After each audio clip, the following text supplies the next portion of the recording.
Alrighty, hello everyone. Welcome to today's session. Glad to see everybody joining us today. My name is Drew Demokis, and today I'm joined as always by Ben Radcliffe, Senior Technical Specialist for Media and Entertainment, who's going to be leading today's session. So today, after a brief intro, we're going to explore different types of light and their specific use cases. So we're going to learn about color temperature, intensity, and exposure, and then dive into the relationship between light and shadow and see how these direct the viewer's eye by breaking up the light source. So don't worry about taking any notes. This session is going to be recorded, and emails will be sent out later with the recording, as well as links to resources mentioned in today's talk. There's also going to be a survey included in the email. We really want to learn from you about how we can improve our presentations. So please fill that out for a chance to win a $100 Amazon gift card, and please register for our upcoming sessions as well. I'll just quickly put that survey link into the chat here before I go on. So afterwards, we'll open things up to live Q&A, but if you have any questions at all during the presentation, please just pop them in that Q&A box during the session. We'll try to get to those quick as possible. So before we begin, if you're looking to download the Real-Time Rascals asset pack, it's available at the link here. I'll also pop that in the chat in just a moment. This asset pack includes all 4 of the characters you can see here, as well as 3 environments, some demo scenes, and sample animation clips for use of timeline. So if you haven't already downloaded this asset pack, please check it out. And if you've missed any of our previous sessions, they're available on demand at resources.unity.com, as well as the Road to Real-Time event page. Now, I'll just put that asset pack in the chat here. And with that, let's get started. So Ben, if you're ready, please take it away. All right. Thank you very much. That was an outstanding introduction, selling the asset pack as well. Hello, everyone. Welcome to Road to Real-Time, our session online. And again, what you said about me, I'm the Media and Entertainment Technical Specialist based out of London in the UK. If you'd like to reach out after the presentation with questions, feel free to email me at benra@unity.com or reach out to me on social media at Light and Alchemy. 3 years now, but before that, I spent about 20 years in film, animation, visual effects, working all these kinds of places and working on these movies. And I was actually a lighting supervisor and a lighting TD for all this time. So here's our topics for today. We're going to do some more creative stuff today. We're going to do 2 sessions this month on lighting and we're going to do this session on lighting. And then we're going to do another session in 2 weeks on HDRP specifically. So I'm going to show a little technical stuff today, but I think the next session is going to be more of a technical deep dive. But here's our topics. We've got a lot of this stuff before in previous sessions, but I'm going to do a recap. We're going to do sky and fog volume because I think that's really important to setting up your environment lighting for your scene. We'll talk briefly about physical cameras again. We'll dive into exposure because, HDRP is a physically based renderer and we can expose like a camera, which is amazing. We'll dive into light types and lighting. We'll look at cookies and some tools and techniques for doing your lighting. We'll look at IES profiles. We'll also do some little technical stuff, light layers, which is important. I'll show you how to make sure you can create like character-only lighting. We'll take a look at the debug window. And I put ray tracing and recorder here. They were originally going to be part, but I've deferred those to our next session because I think those are a little bit more technical. So what we'll do is we'll set up a scene today, and then next session, I'll show you how to make it all real-time ray traced. So it'll be really fun. So let's just dive in. Oh, and one more shameless plug for the Real-Time Rascals. This is the asset pack I use for all my sessions. So it's freely available. So I highly recommend you grab it if you want to recreate any of the stuff I'm doing today. So let's talk about lighting, a subject near and dear to my heart. So I'm going to do a brief overview. I get a lot of content here, and I put a lot of content. I put it more as a resource for you guys. So this will all be available on my Twitter. It'll automatically post at 7 o'clock. And if you'd like slides later, you can always just reach out to me. But I put a lot of this. I'm not going to go into every slide deep dive, but I want to cover a lot of stuff and give you guys resources to take away. But, what is lighting? It's basically a film technique and it's a storytelling tool. I'm going to give my own definition. It's a storytelling tool using things like light and shadow to set the mood and tell the story. And I think that's the important thing. I think lighting in combination with performances and acting are, some of the most powerful storytelling tools we have. And I like to use this just an example. I've used this in other workshops before. If anyone can guess in the chat, please shout out. But, I usually do this a little interactive, but right from the image, I'll tell you what it is. You can tell from this image, from one picture, the tone and the the story of this movie. It's a horror film. Right away, it's a dark, stormy night, and there's an ominous light fog coming from the room. So right away something bad is happening in the room, and it sets the mood for the story. And I put some points here. It's like lighting also says where it tells the audience where to look. I've had shots on Transformers movies that were 14 frames, and in 14 frames, you need to convey the storytelling point of that shot. And in addition to, like I said, performances, you use lighting. Lighting reflects the psychology of the characters and the environments. And like I said, it defines the genre of the film. Children's movies, romantic comedies, animated films, horror films, they're all lit very differently. And just a weird anecdote, I was going through a lot of lighting research prepping for this, and I was looking at the lighting of the Harry Potter films, and they're not lit like children's movies. They're more lit like horror movies, which is kind of interesting. So I put this as a reference. There's many different types of lighting. I really like this. I put together this list. Like I said, it'll be on the Twitter, but we'll just go through it step by step. Just some common lighting terms as we get into this. Key lighting. This is your main light source. This is telling you what is that story. I took 4 different Brad Pitt movies to give an example. You can tell it's the same actor, but in 4 different lighting scenarios, so you can tell just from these images, they're very different stories.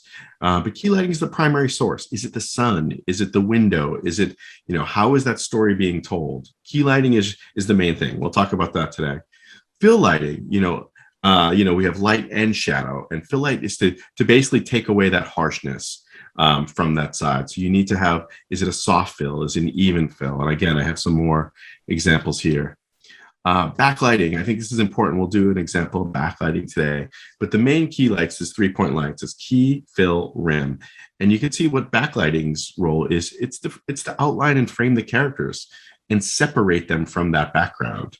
It's to emphasize the characters and the storytelling points. And I think there's some great examples here. I think this lower one is the classic example of classic 3-point lighting. What is this light? It's not a sun. It's a key light. It's an imaginary light.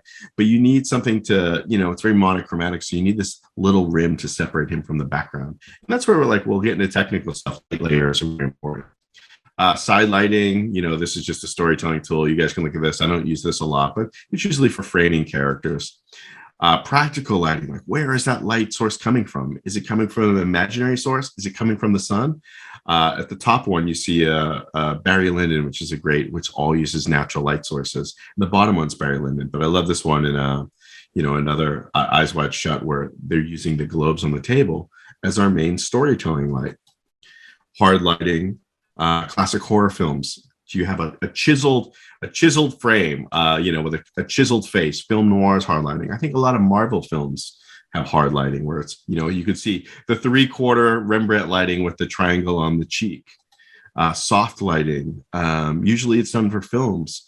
A hard lighting would be a sun, like a sun, where a soft lighting could be like a softbox. I think soft lighting is used in a lot of fantastical stories. The top one is the Lemony Snicket's film, and the bottom one is Assassination of Jesse James, and the middle one's her. And they're all kind of fantastical stories.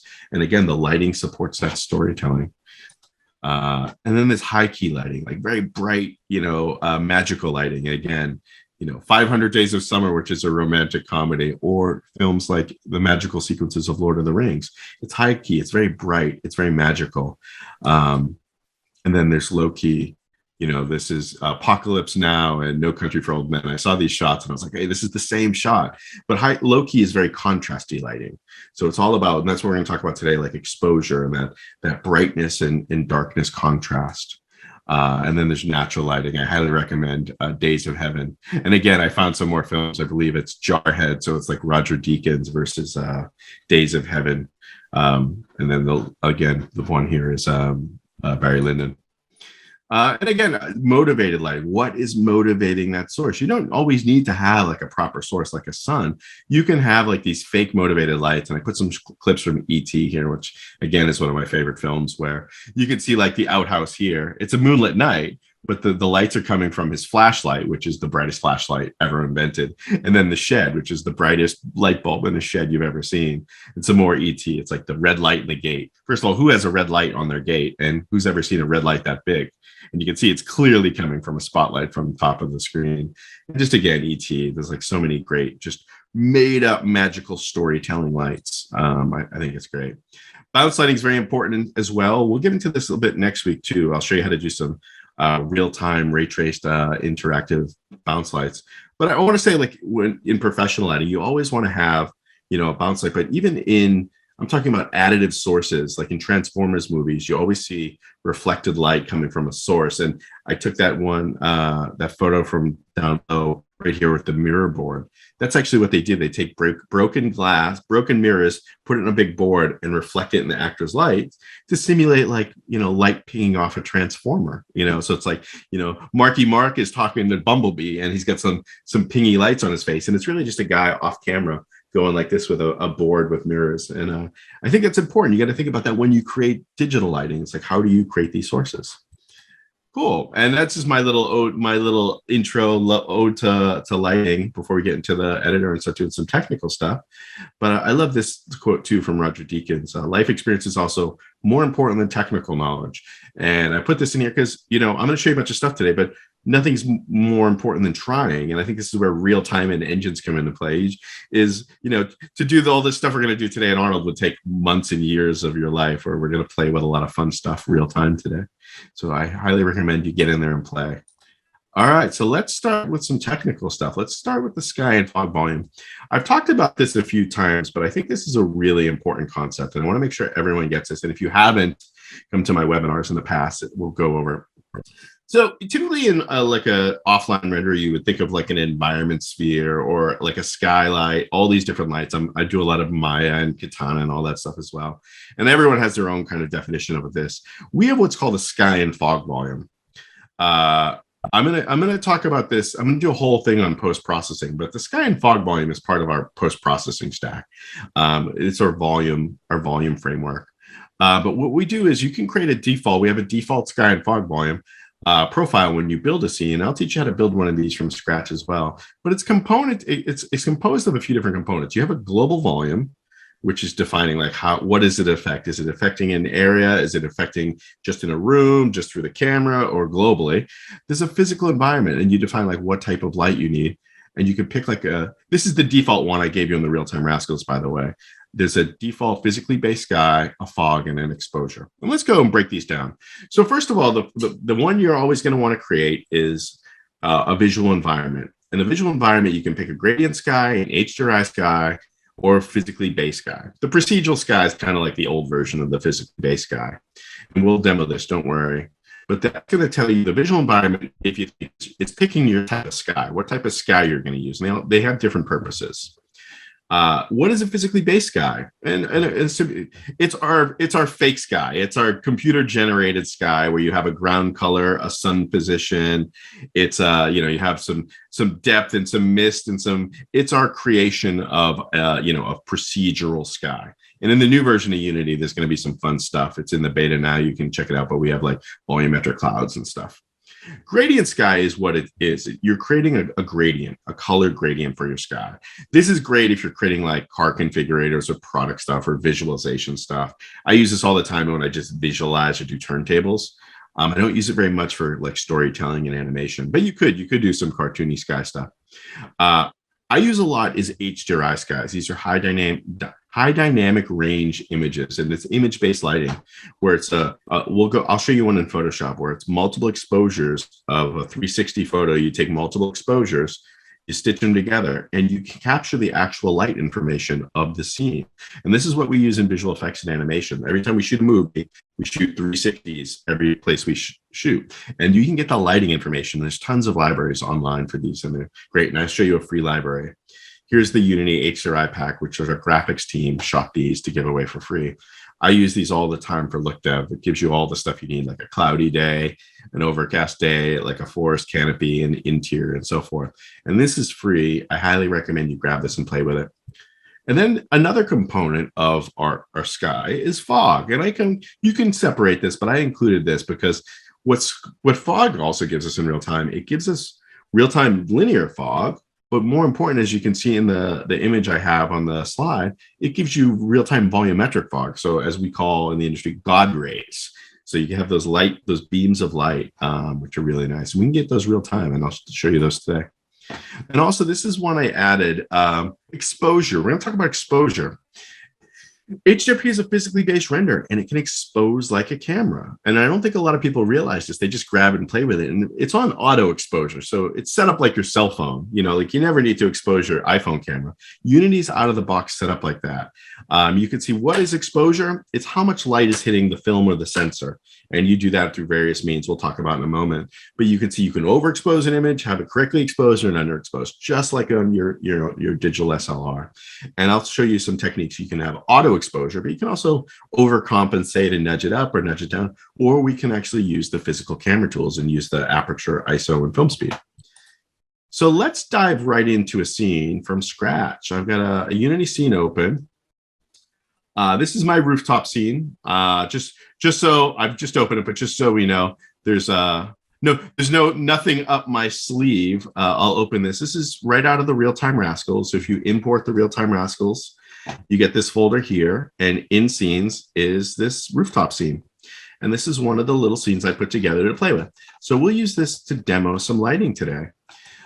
So one of the things I just want to show you right off the bat is I have this little cartoon cyc. So we're going to turn that off so we see the actual sky.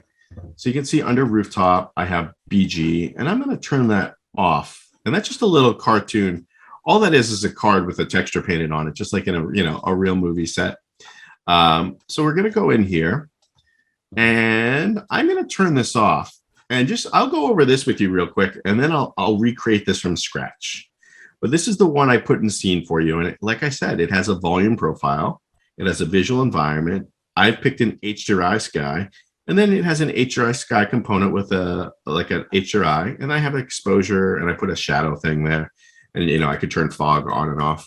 But let's play with this. So let's delete this because I set this one up for you. When you build a scene, it'll set it up for you as well. But let's go first of all. Let's save our scene, and let's go scenes, and I'm going to call it R2R Live 001. All right, so we have this scene. We start here, and I've deleted that sky and fog volume. And notice it still stays the same because under the hood secretly, and we'll get into that next week, there is a secret like backup default sky environment for you. So one of the things you can do, if you go under here to volume, you can create a new sky and fog volume. And you can see out of the box, it gives me a physically based sky, and it gives me a fog. So I'm going to build this up from scratch, and I don't want to scare you guys, but I want to give you the technical ability to do this. Is you can create this from scratch, and you can say, and this I think I like to do it this way. You can create what's called a global volume, and what that does is it's going to create this little global volume profile, and I'm going to call this R2R lighting. And I highly recommend you give it a good name because it will create an asset on disk that this will keep all the information of your sky. And you can see right now it has nothing. It's still using the default. What I want to add is I want to go and add a visual environment. And then I'll pick right here. Do I want static or dynamic ambient light? Of course I want dynamic ambient light. Who doesn't want dynamic ambient light? Ooh, it's giving me a little wiggle. So I need to wiggle my light to get it to catch up. I need to give it a sky. So we broke it because I don't have a sky because we're not using that default one anymore. So let's go pick a sky type, and we're just going to start with gradient because this is an easy one, and I don't really use this one a lot, like I said, but we have a gradient sky, and I can turn all these guys on.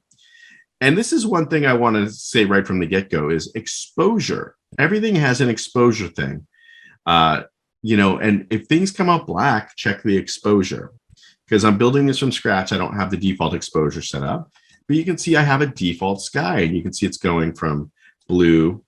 Let's go to purple. Let's go purple to orange. Or let's go more orange. And then we can go to, I don't know, gray. I don't want to go gray. Let's just go a darker orange. But you can see you can just set up your colorful sky. And it's just a gradient. I'm not going to get too deep into this. You guys can play it's simple top, bottom, middle gradient, but you can do some stylized things. You can do some visualization stuff. Like I say, like if I do a turntable or like a car visualization, I'll use this as a generic thing. I don't use it often. One of the things I just want to emphasize is I'm adding components. So if I say, I don't want to use this gradient sky, I want to use a physically based sky, I need to turn this guy off and I need to add an override. And there's a little sky here, and I'll say, next one, I'll do a physically based sky. Well, I'll do HDRI sky next. Let's do that one because I love this one. You can see here, so we get an HDRI sky. We can turn these all on, and this requires a texture. So I downloaded those HDRI skies here, and you can see that I have the ones from the default. Oh, did I put Garou here? Where did I put Garou? I might have dragged that somewhere. But let's go back to here. So I can just drag one of these HDRIs right here. And again, it needs an exposure. So make sure we expose, or you could turn the intensity exposure off. And what's the problem now? I didn't put, I want to go HDRI sky. There we go. So you can see if I turn that off, turn that on, I have an HDRI in here. It's just an HDRI. It's a high dynamic range image, and I can try different ones. And you can see here, it's just it's changing the lighting based upon that environment. And I have a few different ones here, and I can update this guy here. And I just need to do a little wiggle of my light to get it to update. But you can see here, we're getting those light updates, and you can put all different kinds of ones in. I think I have one from a church, so we can do like a church interior. You wiggle that and get it to update. And you can see we're actually getting the lighting from this sphere. So let me dive over to Photoshop for a minute to show you what this stuff is. So you can see I've got this open in Photoshop. Oh, I'm opening it again. If I click here and I just get my eyedropper, you can see I can sample colors here, and you can see RGB. It's 0.0 to 1 is the main value. And I can sample this anywhere, like brighter areas, dark areas. But if I sample any of the light, you can see it's above 1. So the values are above 1. In some case, they max out at 20. This is like 16-bit half float, or it says 32-bit float. And you can see here. So what this is they've shot these with probably 6 to 8 exposures, everything from blown out lighting to regular lighting. Ooh, it says I have unstable connection. And what it's doing, it's actually capturing the lighting information from this photo and using it as a light source, just like an environment light, in like a RenderMan or whatnot.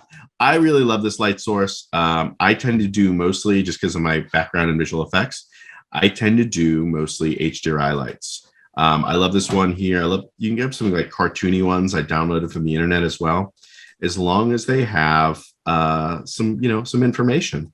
Let's go here and grab this one. I was playing with this one earlier. That's really kind of nice. Or let's go that one. We'll come back to this. We'll leave this here now. You can see I do a little wiggle and I update my lighting here.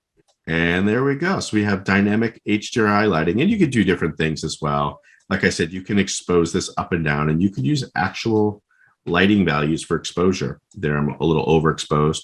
There you go. You can see I can brighten that and expose it real time. It's a lot of fun, and we'll play with that. You can rotate it and do different things. And you can see as I rotate it, the lighting on the buildings changes. So we'll look at that, and let's turn that off for a moment. And let's go to our visual environment and look at our last one. Let's go physically based sky. And now I need to add that override, physically based sky. And look, you have all these parameters. You have a whole bunch of stuff under here. You have, planet rotation, ground tint. You guys can dig through these step by step. But I think one of the cool things about that is it's now linked to the directional light, which is my sun. So you can see as I rotate that directional light, well, when we rotate it on the Y, that sun in the sky moves. And as I rotate it down, you can see I can get a little sunset effect, which is kind of fun. But it actually links it to the sun. It's super bright now, so let's play with that exposure parameter. And I highly recommend when you build your sky and fog volumes, you add an exposure. So what you'd want to do is you'd want to go in here and you'd want to add that override. And it's just right here, it's called exposure. And we're going to dig into cameras, but you have a fixed exposure, and this works on EVs. So you can have exposure values, which is, if you ever done like metering with a light, You can go with automatic or automatic histogram, which is what it is by default. I believe it's automatic, or you can use the physical camera settings. And we'll jump back into that. But what's also great is if you have this, you can just kind of use automatic. You don't want to dig into exposure, but you have this little compensation thing here. So you can compensate the exposure a little bit up and down so you can get that perfect exposure. Cool. And yeah, so that's pretty much how you set up an environment from scratch. Oh, I'm going to add one more. Let's add a fog. And I always like to add the fog here. You can enable it here. You get a fog by default, but you can turn on what's called volumetric fog right here. And by default, this will give you that God ray effect. So if you have a fog, for the initial fog, I don't want to go too much into fog, but you could just do like a linear fog, which is kind of a standard fog effect. Let's go like 5. Ooh, is that coming in? Is it overriding? I don't see my fog effect happening. Maybe it's because of my exposure, but we have this volumetric fog that's tied to that light. So if you get like a really low, oh, I don't see my fog effect happening here. Am I getting it in my post-processing? Let me check my game window. Let me go here and let's get this and make sure I have my fog volume here.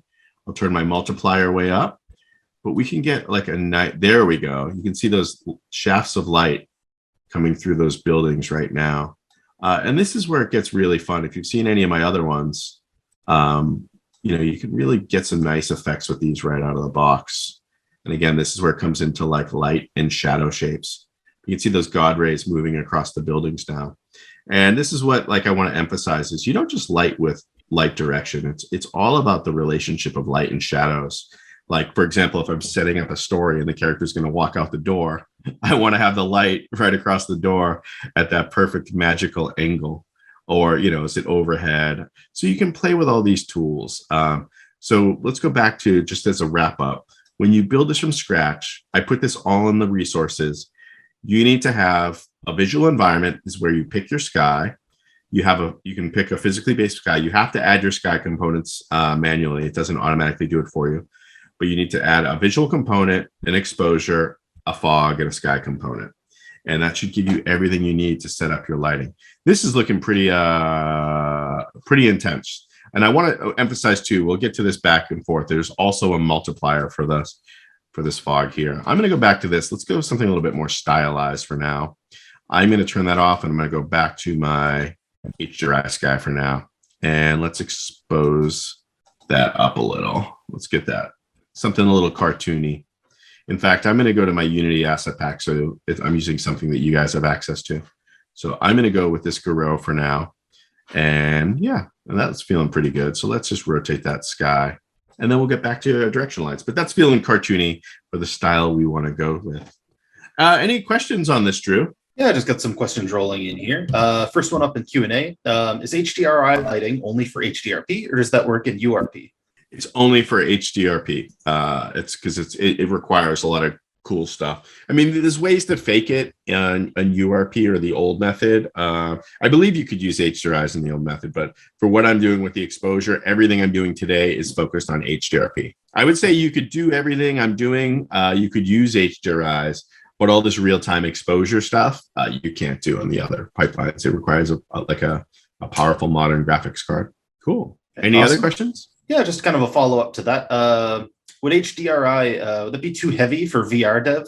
No, I do it all the time. I mean, there's a lot of concerns for VR, and it depends on your graphics card and whatnot, because you're rendering it multiple times. But I've been playing a lot with with my Quest, as I have it right here. I've been doing it a lot. I've been building this. We can go into this next time, but ultimately, if you go to your render pipeline wizard, you can do HDRP for VR, and it'll set it up for you here. I've been using that. It's pretty intense. There's a lot of considerations, but you can find out the profile. But I've been doing it for sure, and I've been doing it on a laptop. Any last questions? I see a little red there. Or is there a way to define where fog should be? If a character is looking at a window and it should only be outside, not in the house. Yes, and we'll get into that in our post-processing stack. So right now I'm using a global post-processing stack. I could do what's called a local post-processing stack, and I could use shapes or colliders or distance or whatnot. Typically, I'll show you a technique where you can set up cubes, and each cube can have different fog settings or different color settings or different exposure settings.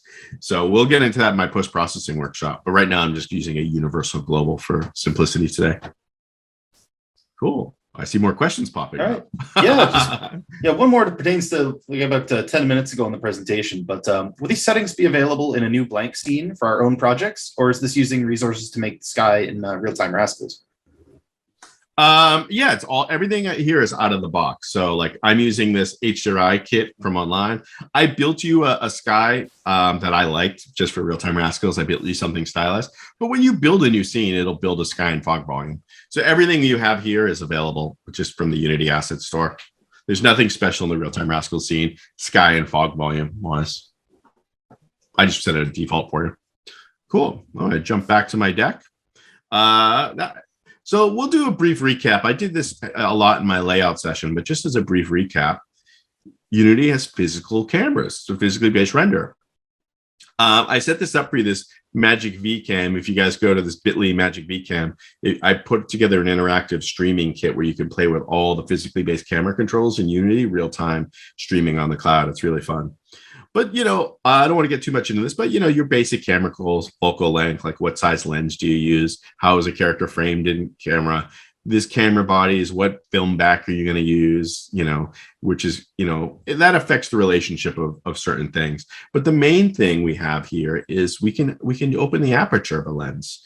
Physically based cameras have aperture controls, which is, you know, amazing. So we can, you know, open the exposure, and then it gives us, you know, less depth of field. It gives us bokeh. We can change the shutter speed and ISO, and this is, you know, something, you know, this was, you know, the chemical, how light responsive is film chemically back in the day, and, you know, slow film, we had a finer grain, so, you know, 50 ISO was called, you know, was that fast film, or I would forget now, it's been so long. And then you had like ISOs like 800 if you wanted to shoot in the evening or day, but you would have a grainier film. I guess that would be fast film. So I can't remember anymore. It's been so long since I used film, but you know, 800 speed, and the faster the film, that's what it is. The faster the film, yeah, I can't remember. But anyways, the more light sensitive the film, the more noisy it is. Just like a digital camera these days.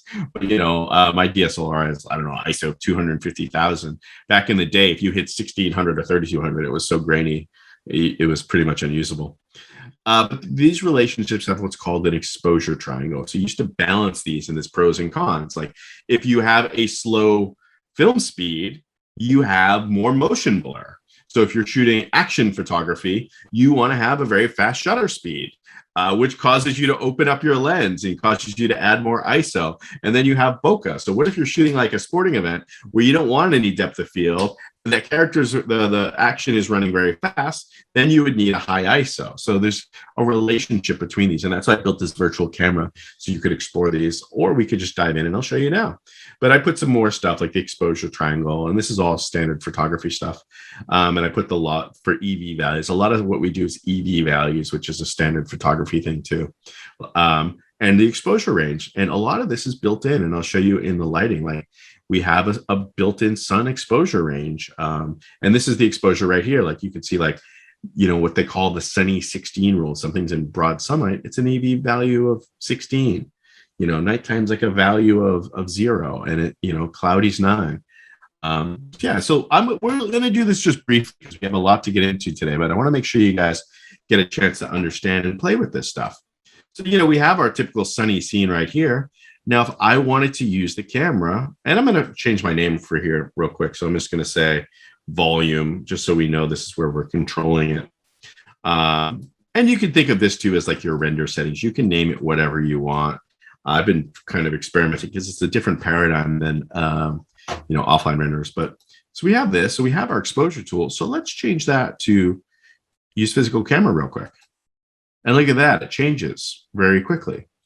So I can go to my main camera, and you can see here on my physical camera, I have different settings. I have ISO, and I can raise that ISO. So what we say, like 800, or I can go 1600. Except we don't get any film grain in the computer, which is amazing.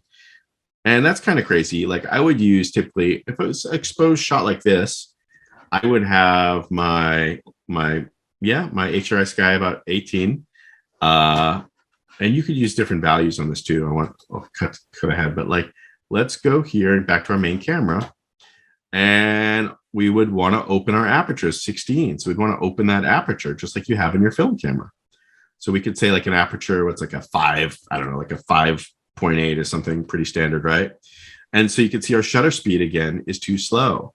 So we'd want to go 100, or we can go up and down on this. So we can say shutter speed. So we can go, I don't know, we're going to expose 1 second. No, we can expose, half a second, 25th of a second. So we can expose just like a camera. So I'd say, an average day should be something like this. Like, let's go 2.8. And yeah, we're getting a decent exposure. And again, this is all kind of, for now, we can expose like this, and I'll show you, as we get into lighting, we can play with it. But what's great is I can play with this, particularly honestly, I just kind of, that's why I was exposing wrong, because I put my compensation down. So that was a little down, but we can see, you can see now we can compensate that. So let's tweak that again. I want to get that where I feel it should be. So this should be, I don't know, 100th of a second, 500th of a second. 100 aperture, something around there. Yeah, that's feeling about right. But what's great here is like, I usually get it in the ballpark of something I like, and then I can just compensate it up and down. I can just overexpose or underexpose it, just like a regular camera. And if you don't feel comfortable doing that, just leave it here. Just leave it in auto histogram, and it's basically exposes like your iPhone. And then you can, if you want to get a little brighter, a little darker, you can just play with that compensation. So it's pretty cool. Any questions on this? I'm just waiting a second to see if any roll in, but it looks like, it looks like we're okay. We did have a question earlier about EVs that you mentioned earlier. We determined those to be exposure values. So we're all caught up there. But yeah, no, I think we're all good to go. Cool. Let's jump back in. All right, great. That was a recap of one of my other sessions, and I was wondering if people wanted to go into it. So let's talk about light types. All right. This is where we get to the meat of lighting.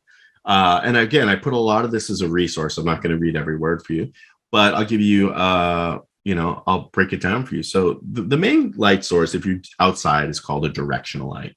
And what that does, it simulates the sun. It simulates a super bright source from, thousands of miles away. And because the sun is so far away, one of the things about it is the light beams are parallel. So you're not going to get, if you have a close light source, we'll look at a couple other, they have a little different feel.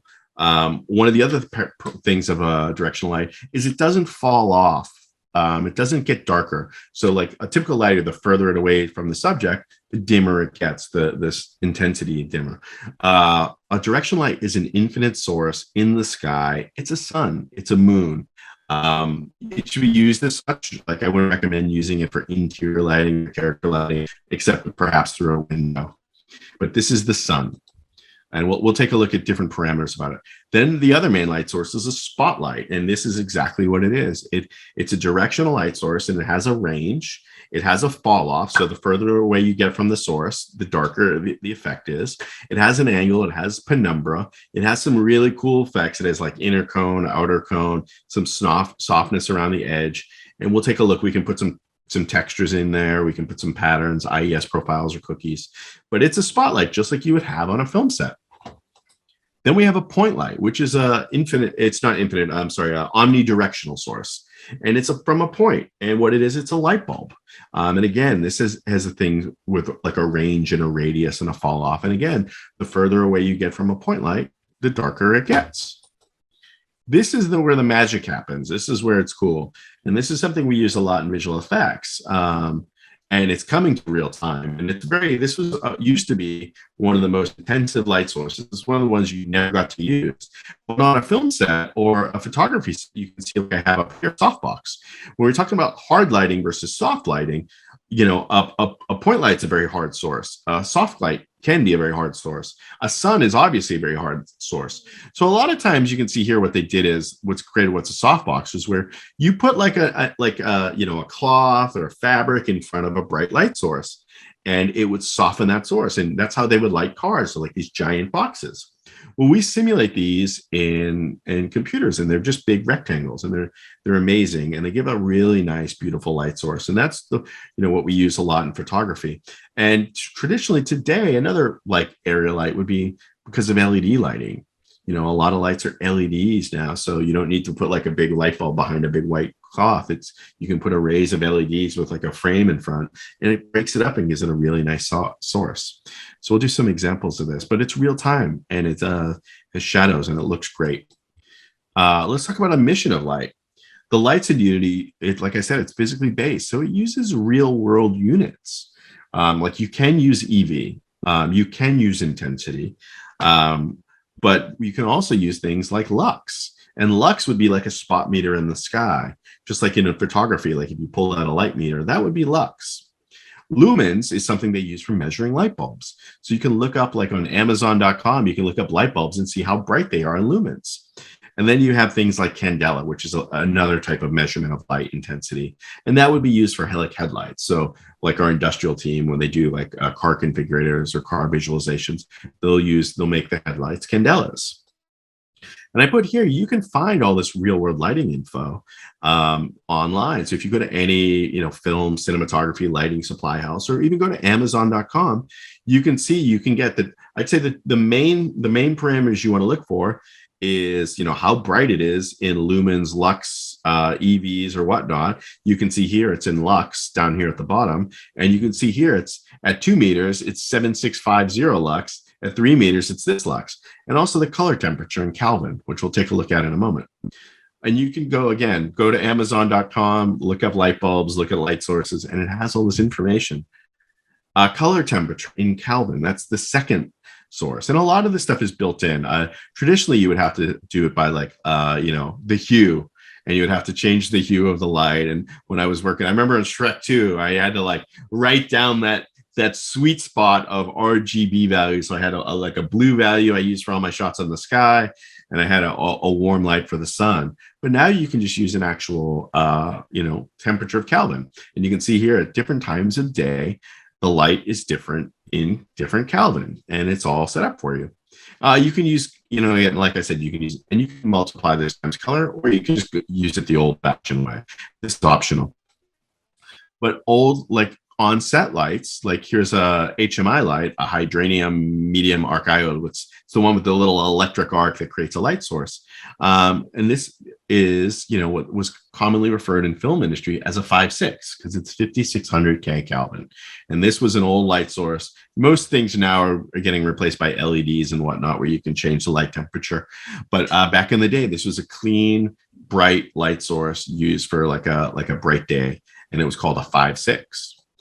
In contrast, I love this slide, was, a tungsten light. And that's basically an old-fashioned light bulb on set. Like if you're in old-timey days, these are very power-consuming, hot, bright light sources.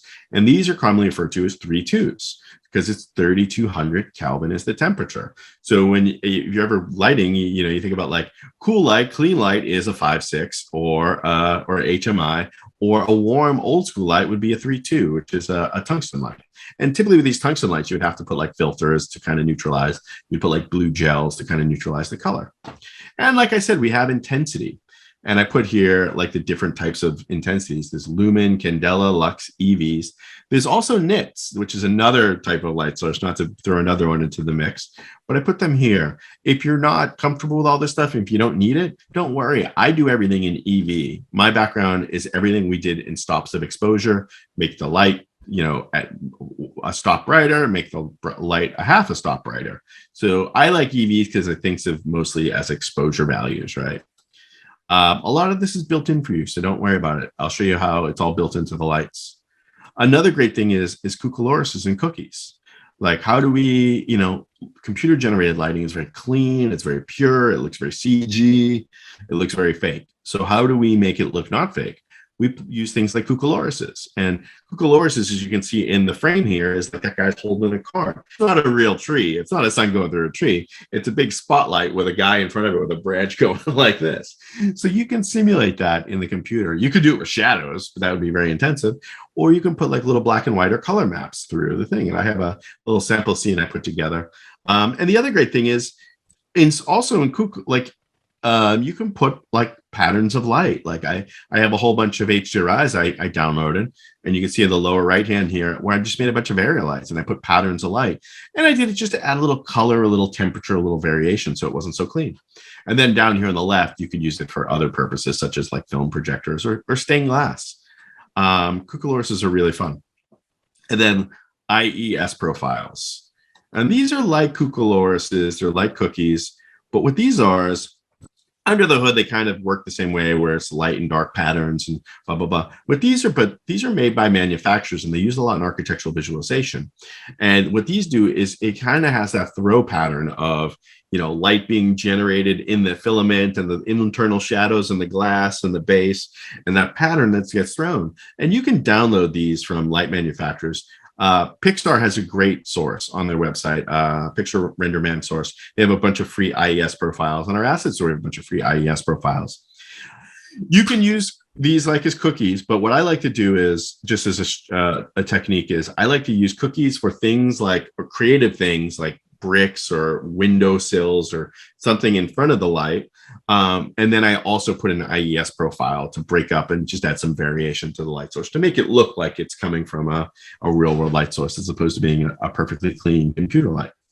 So let's dive in and let's talk about light types. And I have a couple sample scenes here.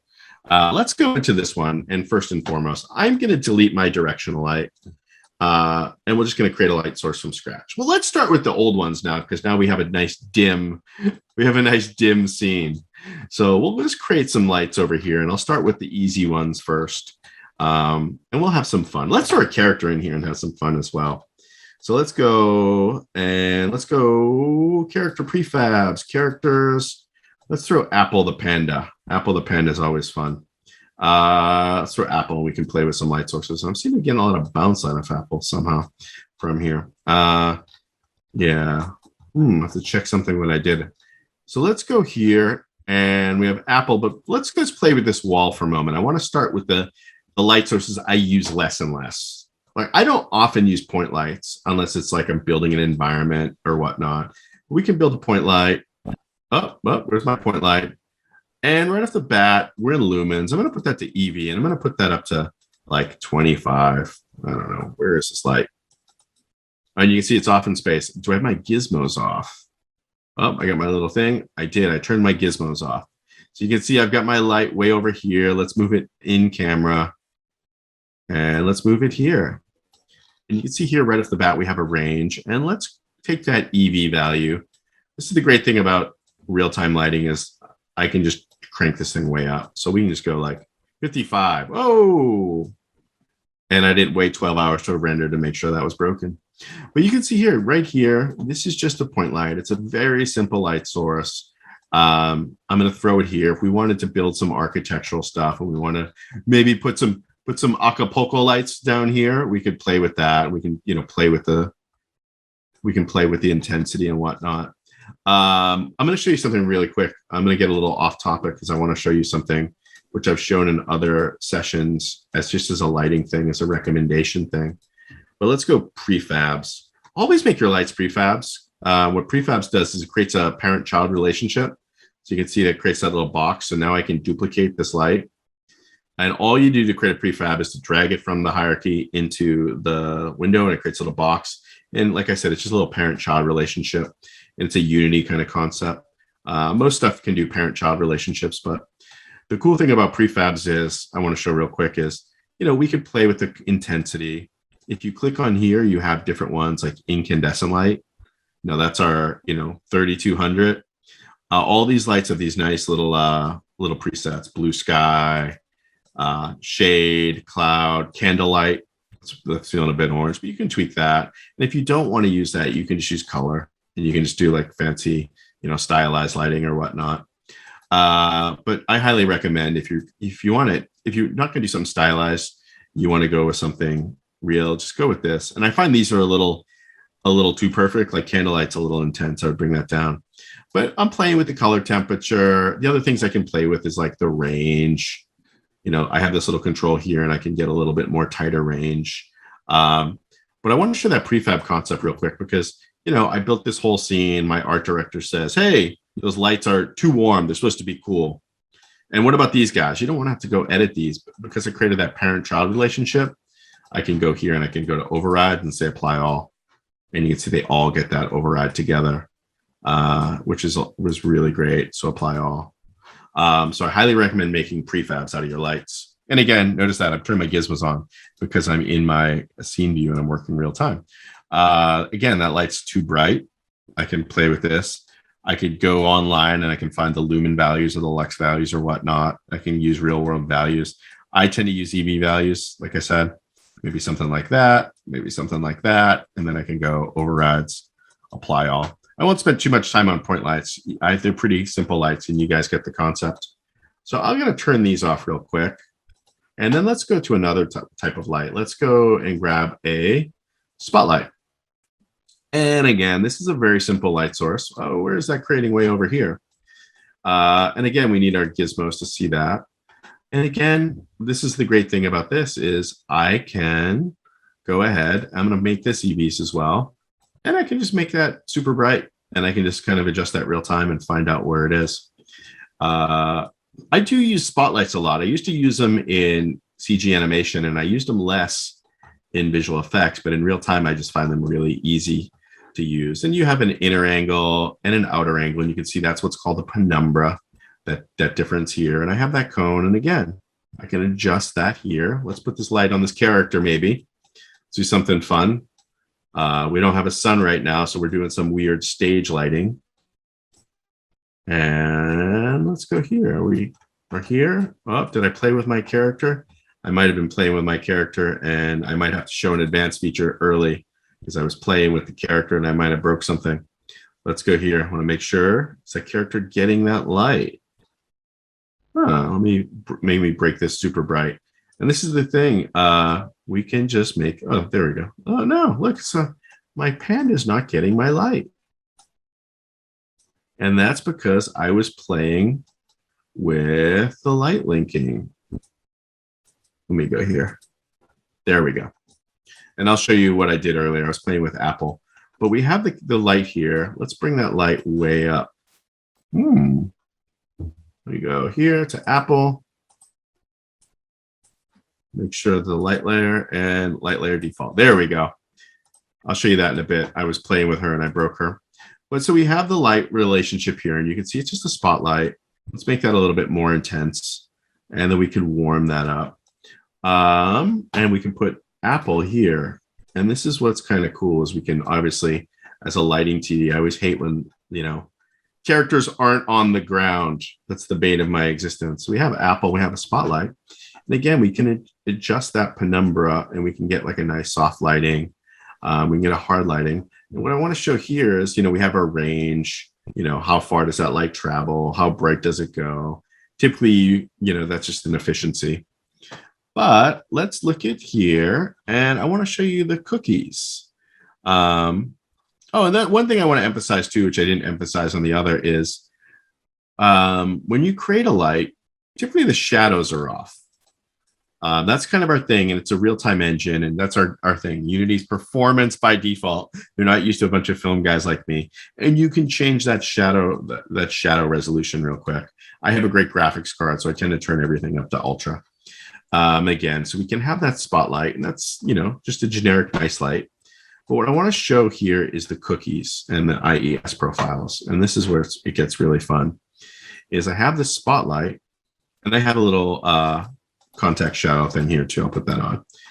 Notice here we have this cookie. So we have just like our other one, we have our intensity and our values. We have our penumbra. We have this thing for cookies. And I can put like a colored pattern. Like you can see here, I can put like I have a pattern here. I put a bunch of cookies color. It's just so you can see what I'm doing. The other magic of real time. And I can just drag these in. I can do colors. I mean, rarely do I do this, right? But you can see you can just add nice patterns. What I usually do here is let's go to our Ultimate Gobo collection here. Is that I would do something like this. I would do this a lot. Like if I'm working with a character and it's, I would throw a pattern on it. I would always throw a pattern. Maybe that's a grate, maybe that's a grill, maybe that's coming from a light fixture. I would always throw a pattern on these things. There's so much good stuff. Every light I make, I throw some kind of pattern into it. Barbed wire, that's getting a little weird. I did Ninja Turtles too. And every character, every time you have a Ninja Turtle, because you have a lot of interaction of CG characters in real action, you want to have that realism. So you always throw something like a character's walking through something or walking out of darkness into light or light into darkness. That's fun. So you can just find some pattern, something big and generic, and just break it up. I'm going to turn that off for a second because I want to show you the difference between this and Gobo and why this is cool. So I can just go here. I have some IES profiles I downloaded from RenderMan site. And let's go to the light and do it this way. Check this out. Each one has a little pattern. And the cool thing about this is you can just frame through this until you find something you like. Like before I was dragging them from here. The cool thing, it's real time. So you can just kind of find a pattern. That's kind of like a little bit more. And it just gives these IES profiles, gives it a little bit more of a natural throw pattern. So you can combine these and find something like that, or let's find something like that. And then you can combine these with the cookies. And this is where, the magic happens is you can go to that Ultimate Gobo and general patterns and light patterns. I don't want that. I want just the fences maybe. And I could throw like another thing here and it just breaks it up and adds a complexity to your lighting. I'm going to jump into another scene in a moment. I want to show this. Let's go turn that spotlight off and let's go to our directional light. And let's just add a light and add a directional light. And this is our sun. So I'm going to call it sun.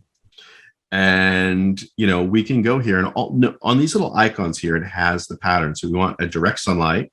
So that's going to change the temperature. So we get direct sunlight, or do we want like a blue sky?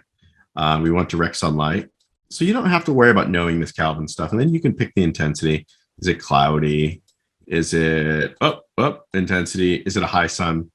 We'll go with high sun. And again, I just want to warn you, by default, the shadow maps are always turned off. So you want to turn them on, and I just crank them up to ultra. And I always throw like a little contact shadow here. So now we have a bright sun, and this is where it gets great. So we can direct that sun wherever we want. And this is the thing about a directional light is it doesn't have it doesn't matter where it is in space. It's all about rotation because hypothetically it's 1,000,000 miles away, right? Or thousands of miles. And this is where real time gets powerful is we can now, I can use the shadows of the buildings to, it's all about light and shadow. So I can start to pattern these lights. And I can frame my camera and I can grab Apple. And I love this because it's the relationship between, which I never had in like actual lighting. I always had to like get animation to reposition something. But now I can nudge stuff and I can create that lighting. And secret of lighting, guys, is everything is 3/4 backlit. That's secret of the pros. So we put that here. And so we can 3/4 backlight that. And the great thing about this is, again, I can rotate this stuff. And it's the relationship between shadow shape and light shape. So one, I can position this and find this, where I want it. And the other great thing about real time is I can just go and grab these buildings and I can reposition them. And I do this way more than I should. Let me select something here. I'm not getting my buildings. I'm going to hit save real quick before I break. What did I do? I turned this stuff off. There we go. There we go. So I can go and select these things. So I can go and move these buildings and you can see how they affect those shadow shapes. Let's grab that guy. That one's not affecting very much, but I can play with this, probably this guy right here. And I can move. No, that's not having much effect either. Let's see. I think it's, but you can move all of this stuff and affect what's shadowing. There we go. So sometimes I'll just nudge the buildings, which I can never do in visual effects. So if I have a close up like this and I want to frame that character in light, again, he's waiting for someone to come through the door. We can create that relationship. And I think that's really important of working real time. And I would warm that up and I would probably make that too bright. And again, we can play with that exposure now too. And this is where the magic comes in, is we can play with all this stuff together. Maybe I want it a little hotter, a little brighter, a little darker. And we can play with this exposure. All right, I'm going to do one more light. I would probably rotate the sun around more. We want to get everything 3/4 backlit. And I would probably get rid of this building. Let's get rid of that building. There we go. Look at that. Now I can frame my character with beautiful lighting. It's that relationship of light and shadow. So I'm going to do one more light, and then I'm going to just show you a sample scene I have. Area lights. And this is where these are beautiful. And I love these a lot. So I have this area light. And you see it creates this little cube, and I can create this light. And let's move it over in the shadow momentarily, just so we can see what we're doing. So we have this light, and like I said, what I always do is I turn them to EVs, and I crank them up to, 50, 55. Oh, and that's too big. I used to do this when I was doing offline lighting, but look how soft and luscious that source is. And then we can create the size, and we can pull the scale here, and we have our size X and a size Y, but we can create like a nice big soft source, and I can balance that nicely. The other cool thing about these area lights is there's these little controls. And if you look in the lighting, these little plus marks gives you more controls, so you're not overwhelmed. You can display that emissive surface. And I do this a lot, where I can think of it as a physical object, like it's a physical card on set. And maybe I want like I have a nice warm sun. I want to get a nice cool rim. So I can put this over here. And I'm moving this in world space. I can move this in object space, but I can get Apple here. And let's get this like a nice cool, and let's get it nice and closer.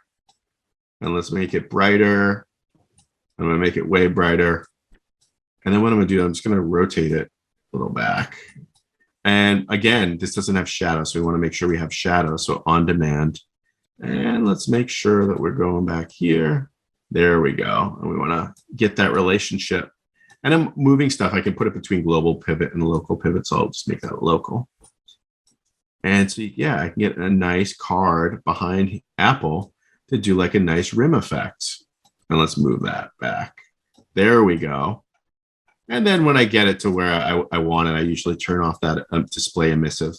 You can see there. And now we can actually tweak that even more. Maybe I wanted like a violet or something.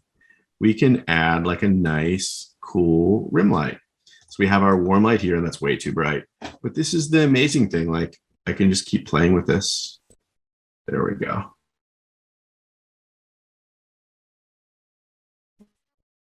And then we can turn this on or off.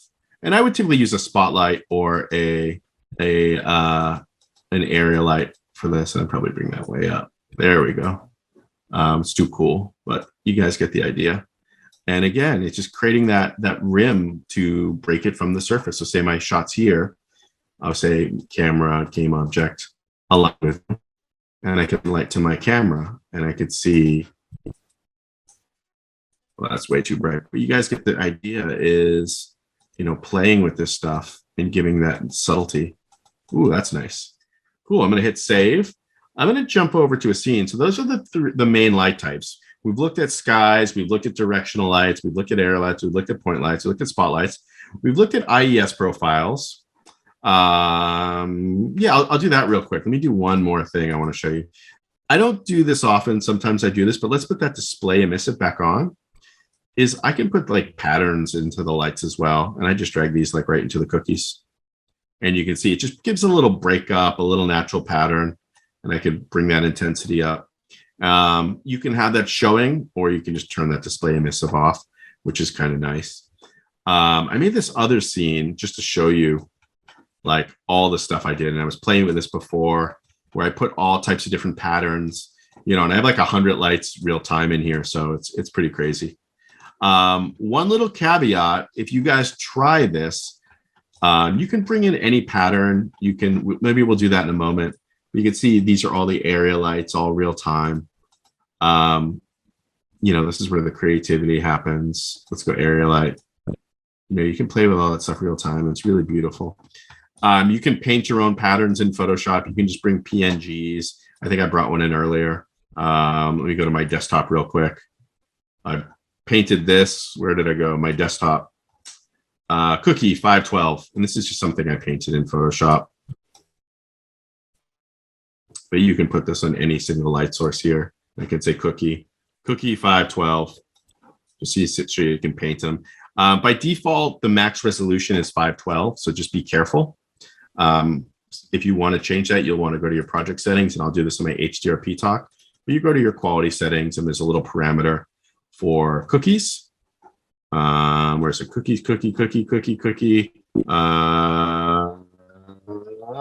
There it is right there, cookies. And just, again, performance by default, you want to make sure you have enough texture memory and whatnot to bring your cookies. 8K cookies is what I'm using now. So yeah, you can do all kinds of really fun, beautiful stuff. And I'll show you how to fix that blue light in a moment. But yeah, we dug into light types. That was fun. Any questions on that, Drew? Yeah, we got a couple questions rolling in here. First up, is there a hotkey to temporarily hide the gizmos, or can there be? I don't know. That's something I don't know. I typically just push that button.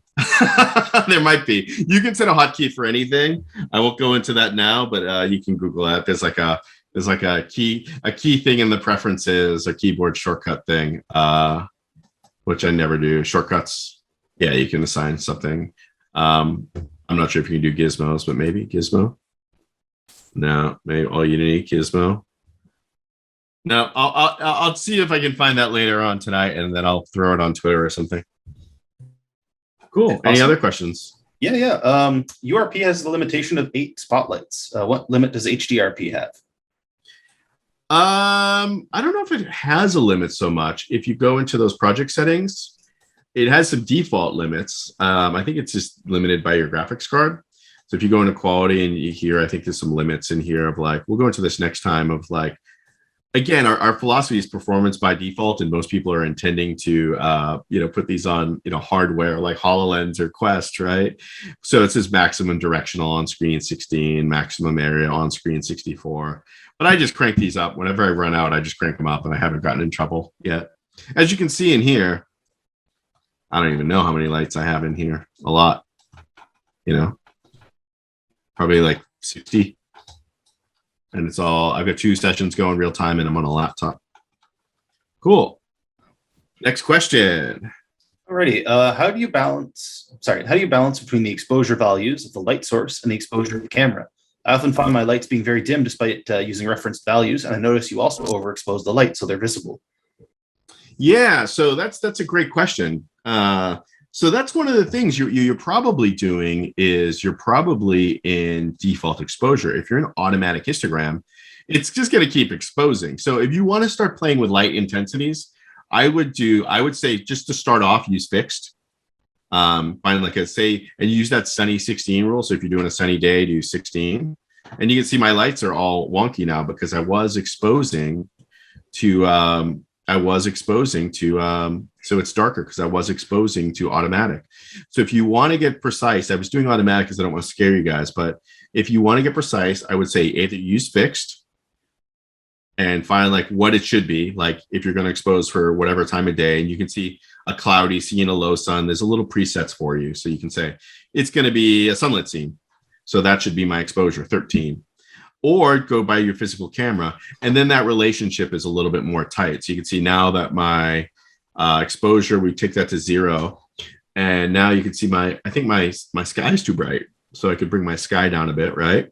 Bring it down to about there. Well, let's get to our scene view so we can see this better. But yeah, so we can get a good exposed sky, and again, I could put my sky in lux. I gave you guys those graphics so you can see. Some lux values. You can get the lux values of the sky if you want. I tend to just use EVs for everything, but let's say 14 is good, right? That's weird. I think I'm overexposed now. Oh, and now that just did something weird. There we go. And now I can go and compensate. Or maybe this sky is 16. And let's wiggle that light. And you can see, boom. So that's a little bit more physically accurate. So when I add those spotlights, so let's go add that spotlight again. Let's turn that guy on, or let's add a new spotlight. That'll be a better example. Let's go here and say light spotlight. And now this will be a little bit more physically accurate, but it's still going to be it's still going to be bright. That's the thing. It's all a relationship and it's a dance. And I think that's what's cool about it. You can just put it physically, or you can kind of just play with that dance. So again, I mean, that's the default range in Lumen, but EV, it's probably going to be honestly something like 20, right? And it's all about that relationship of exposure again. So if you have like an auto exposure, it's just going to keep getting brighter and brighter. But there you go. That's a little bit, responds a little bit more, I think, before I had it up to like 30 or something. Does that make sense? So I would say that to sum that up, as exposure, start with fixed if you want to use real exposure. Like I said, like it's just going to keep getting brighter and brighter if you have automatic exposure. It's just going to keep compensating, just like your camera does, just like your iPhone does. And then when you get more advanced, go into use physical camera, and then you can play with actual camera exposures. Cool. Next question. All right, that looks like that does it for our Q&A right now. Cool. I'll just do some more technical stuff, and you guys can feel free to ask some questions. Light layers. So I just want to show light layers. Like I was adding that extra light source, right? And now you can see, how do I control? And that's the thing with like, you know, it's a computer thing, right? Typically, maybe if you want to be purist and you want to do physically, everything should be whatever. But typically in you like lighting characters on animation or feature film or game, you would say this sun, you could have different key lights for each character. Ideally, you want to look depth the characters so they all respond to light accurately, but that never happens. Like when I was working on Marvel films, the Hulk green responds to warm and cool light different. Spider-Man's red and blue. So if you have Spider-Man and the Hulk in a scene, which I don't think I did, but if I had those scene, you would want to give a little light, and you could tweak that in comp, or you could just kind of balance that relationship between keys.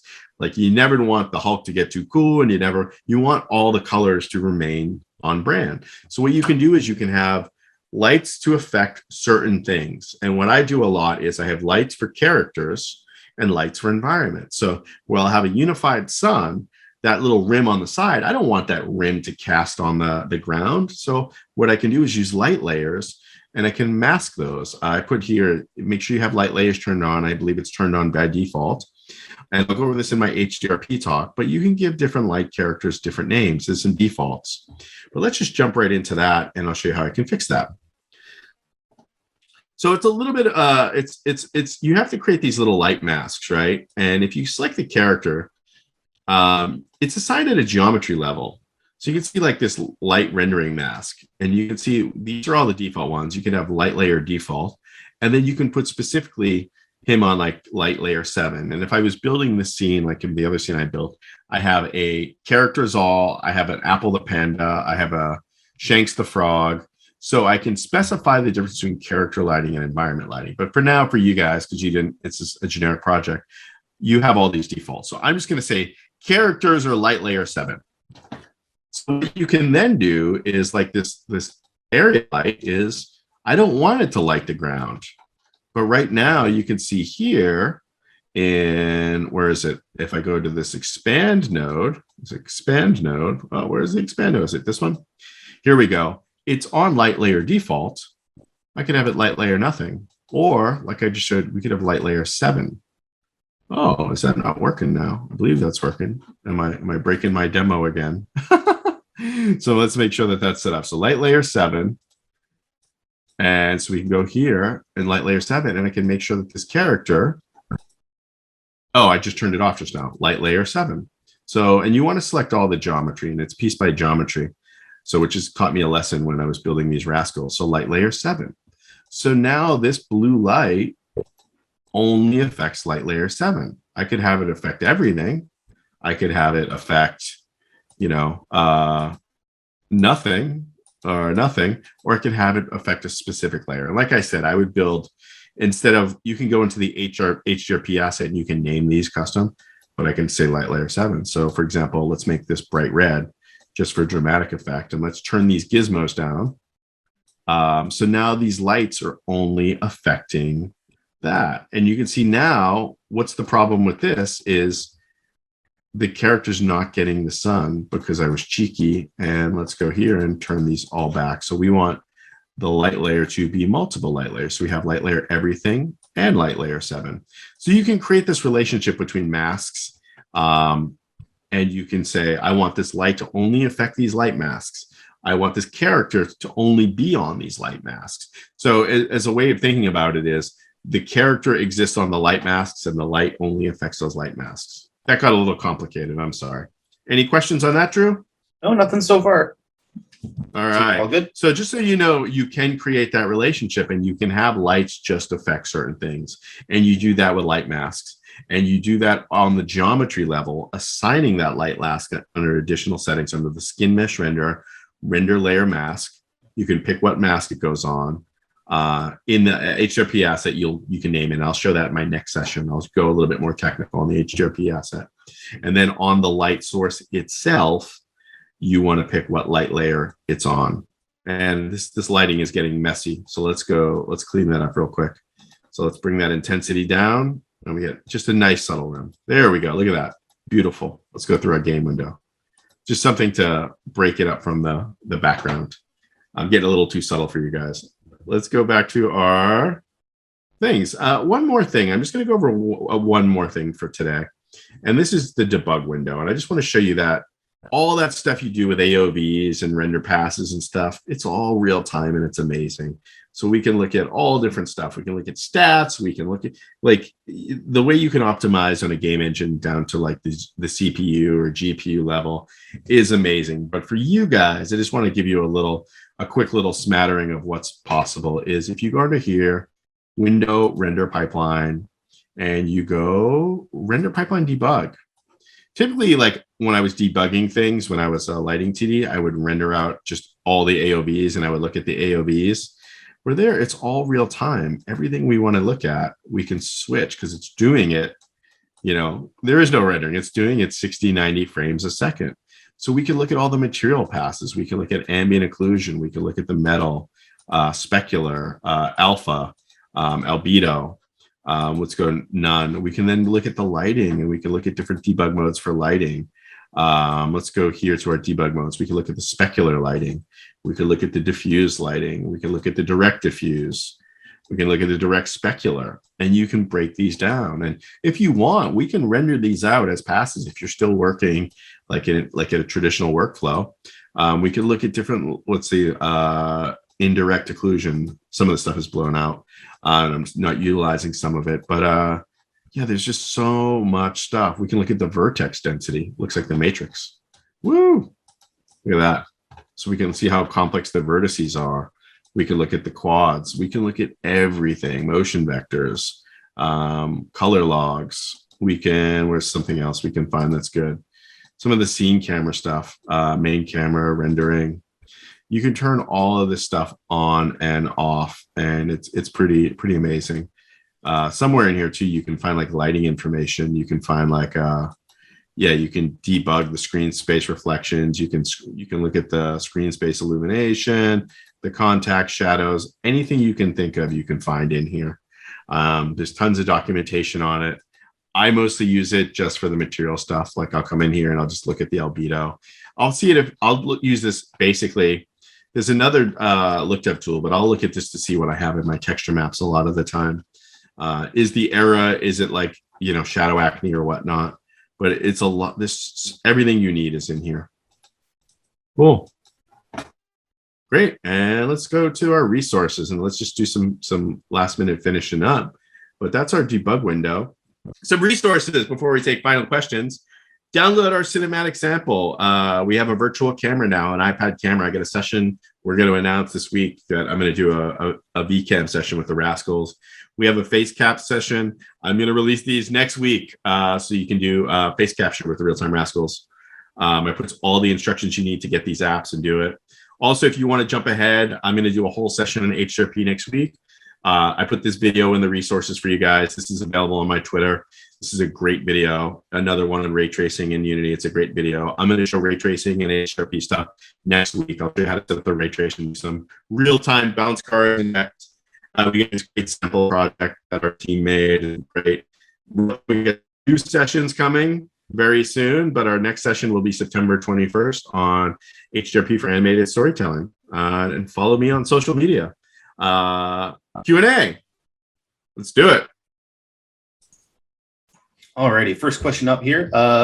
do we have a document up with the resource links? I believe all those resources will be sent out in an email following today's session. Yeah, they'll be sent out eventually. They're on my Twitter right now. It'll get you to subscribe to my Twitter, so I don't have to announce everything on via email, Instagram, LinkedIn. So I'm trying to get everyone focused on my Twitter so you can find out all the latest and greatest. I just want to flag a little bit of kudos from Ray Manis. I'm not going to read the whole comment out, but yeah, I just wanted to give you kudos, Ben, for doing an incredible job on your presentations, and they find it very informative, well put together, and that you're a very wonderful speaker. So yeah, I just wanted to pass that along while we're. Whoa, thank you, Ray. Thank you. You'll come to all my stuff. I see a couple of names. I see Thomas Barrett out there as well. Thomas, I love your stuff. Keep sharing it. Don't stop making amazing stuff. Send me the videos and I'll put them at the end of my presentation next time. Okay, yeah, and Thomas says thanks in the Q&A. Oh, I see a red light blink. Yeah, there we go. Any advice for creating a natural candlelight? Also, any advice for what is needed for, say, some flickering? Flickering. There's multiple things you could do. I mean, typically what we did in this is where I'm gonna give you the complex answer. That's what's great about that is you can do something with Bolt. Bolt would be real. I mean, there's a million ways of doing things, but typically what we did doing candlelight is we just have something you want it to move. Like I remember in Clone Wars we did the Chewbacca episode and they're in a cave, and we did a script that we just kind of flicker the intensity, and then we did another script that you just do a subtle movement, and we just did a point light. So you do a point light with a warm range, and this is again, I'm in flashbacks. I'm in Unity therapy where it's all real time now, and you can test it. Where we would test the speed of the candle flicker, render it for 2 days, come back, it's too fast to do it. I guess one thing you'll find is if you do real candle, it's probably too distracting storytelling wise. So you really want it to be slow and subtle. You don't want it to be too fast, but you could do a script that does the intensity up and down. And then you could do a script that subtly moves it, and that'll cause the shadows to move slightly all over the place. And you could do that with bolts. I should probably do a bolt workshop for you guys. Maybe you could do a bolt for lighting or something. Okay, what else do we have here? Thomas Barrett suggests that we should do a Discord. It's not a bad idea. No, not at all. I'm so old. I don't know how to do Discord. But that's not a bad idea. I'll bring it up. I was going to build some forums, but a Discord would be cool.